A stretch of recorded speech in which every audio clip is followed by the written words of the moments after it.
T20 world കപ്പിൽ south ആഫ്രിക്കയുമായിട്ടുള്ള മത്സരത്തിൽ India നാണംകെട്ട തോൽവി വഴങ്ങിയതോടുകൂടി ഇനിയുള്ള മത്സരങ്ങൾ ഇന്ത്യക്ക് നിർണായകമായി മാറിയിരിക്കുകയാണ് കേട്ടോ.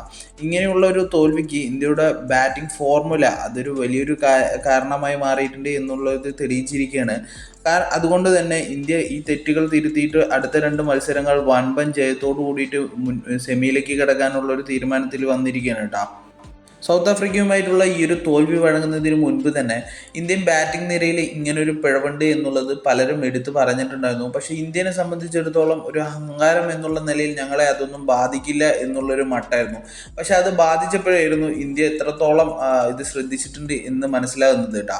അതെന്താണെന്ന് പറഞ്ഞു പറഞ്ഞാൽ ഇന്ത്യയുടെ ഫസ്റ്റിലെ 8 പ്ലെയേഴ്സിന് എടുത്തു കഴിഞ്ഞാൽ ബാറ്റിംഗ് പ്ലെയേഴ്സിന് എടുത്തു കഴിഞ്ഞു പറഞ്ഞാൽ അതിൽ 5 പേരും ലെഫ്റ്റ് ഹാൻഡേഴ്സാണ്. അതിൽ നോക്കുകയാണെന്ന് പറഞ്ഞു പറഞ്ഞാൽ ഫസ്റ്റിലെ ടോപ്പ് 5 വരുന്നതിൽ 4 പേരും ലെഫ്റ്റ് ഹാൻഡേഴ്സാണ്. അതുകൊണ്ട് തന്നെ അത് ഓപ്പണൻ്റ് ടീമിന് അത് നല്ല രീതിയിൽ ഉപയോഗിക്കാൻ പറ്റുന്നുണ്ട്, അത് ബാറ്റിംഗ് നിരയെ തകർക്കാൻ പറ്റുന്നുണ്ട് എന്നുള്ളതെല്ലാം തെളിഞ്ഞിരിക്കുകയാണ് കേട്ടോ.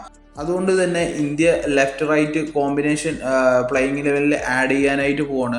അതിനായിട്ട് ഫസ്റ്റ് പടി എന്ന നിലയ്ക്ക് തന്നെ സഞ്ജു സാംസണെ പ്ലേയിങ് 11 കൊണ്ടുവരാനായിട്ട് പോവാണ്. എന്നിരുന്നാൽ തന്നെ തിലക് വർമ്മയെയോ അഭിഷേക് ശർമ്മയെയോ അവിടെ മാറ്റാനായിട്ട് പോകുന്നില്ല. റിങ്കു സിംഗിനെയാണ് മാറ്റി ഇൻപ്ലേസ് ചെയ്യാനായിട്ട് പോകുന്നത് കേട്ടോ. അതോടുകൂടിയിട്ട് തന്നെ ഇന്ത്യൻ ബാറ്റിംഗ് ഓർഡർ എങ്ങനെയാവും എന്നുള്ള ചർച്ചകൾ വന്നുകൊണ്ടിരിക്കുകയാണ് കേട്ടോ. വേറെ സംശയമൊന്നുമില്ല, സഞ്ജു സാംസണും അഭിഷേക് ശർമ്മയും കൂടിയിട്ടാണ് ഇന്ത്യക്കായിട്ട് ഓപ്പൺ ചെയ്യാനായിട്ട് പോകുന്നത് എന്നാണ് പറയുന്നത്. അതോടുകൂടിയിട്ട് 1 ഡൗൺ സ്ഥാനത്തിലേക്ക് വരാനായിട്ട് പോകുന്നത് തിലക് വർമ്മയെ മാറ്റിയിട്ട് അവിടെ ഇഷാൻ കിഷാൻ ഇറങ്ങാനായിട്ട് പോവാണ്.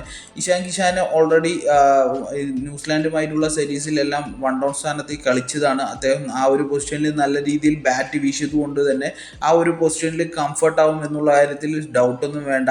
പിന്നെ 4ാമത്തെ സ്ഥാനത്തിലേക്കായിട്ട് ഇറങ്ങാനായിട്ട് പോകുന്നത് ഇന്ത്യയുടെ ക്യാപ്റ്റൻ കൂടിയായിട്ടുള്ള സൂര്യകുമാർ യാദവാണ്.